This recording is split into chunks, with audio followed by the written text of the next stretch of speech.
Assalamualaikum, Namaskar, and hello everybody. My name is Mushba and welcome to another episode of my Saving Your Summer series, which is a series of short videos that I'm making in order to offer suggestions on how you, probably as a student or even as an individual, can do various things throughout the summer in order to not feel like you wasted it at the end of it.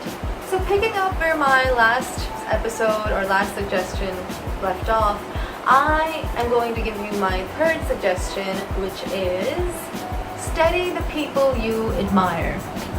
Now what I mean by studying the people you admire is that, say you really love a particular musician, a sports person, a writer, actor, anyone. I'm talking about people you really admire, like you are inspired by them. Study those people.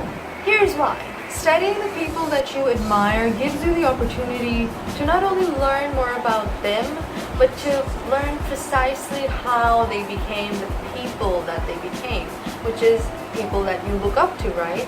So you get to learn how they might have attained certain qualities. You will learn how they dealt in particular situations or with particular situations. And if the person that you're studying is relevant to your field, then you can also learn about their approach to their craft or their job and field. And it's a better way to give you an insight which you might not otherwise get. Studying the people that you admire is a great way to learn a bunch of stuff without actually getting too bored. You see, chances are that when you really admire someone and are really inspired by them, you'll be fascinated by most aspects of their life. So for example, if you want to learn about how to be successful and you just pick up a book about that, you might not find it very interesting because it's just a random book. However, if you start studying someone you consider to be successful and you start studying them and their journey, then you're going to be constantly interested.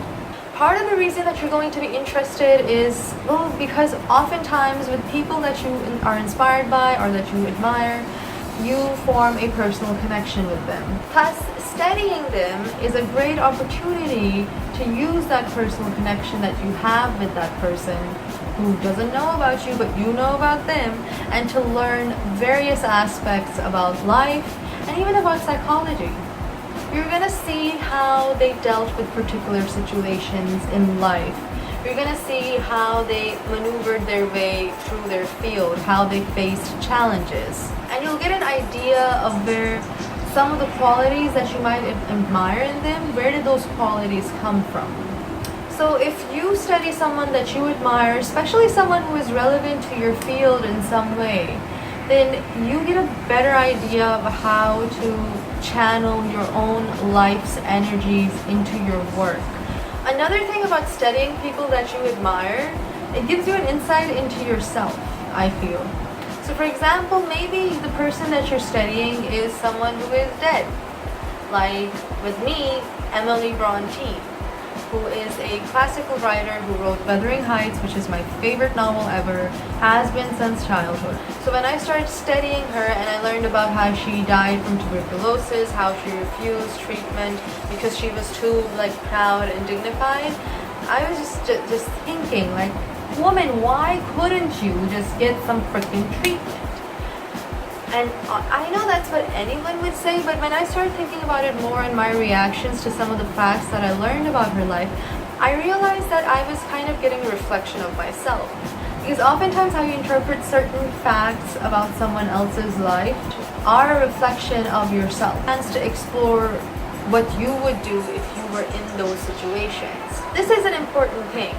Practicing what you would do in particular situations helps you to become a better decision maker, and generally it just helps you to prioritize what you want more in life or what you give value to in your life.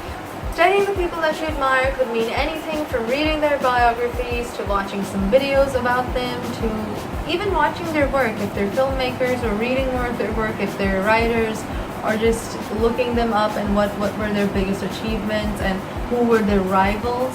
It's a great way to learn about history as well if the person that you are studying is a historical figure, and to kind of understand the social historical context. Overall, studying the people that you admire is also a great way to find motivation and to really question yourself as well, like what do I want to be great at? What makes these people so great that I want to admire them? What are the qualities that I want to have? It just puts you in this situation where you give yourself a lot of prompts, you ask a lot of questions that you might and probably will answer by just studying these people. Thank you so much for giving me your time. I hope you found this helpful. If you did, give it a thumbs up, share, and subscribe, or not. That's fine as well, no pressure. And yeah, thanks again for watching.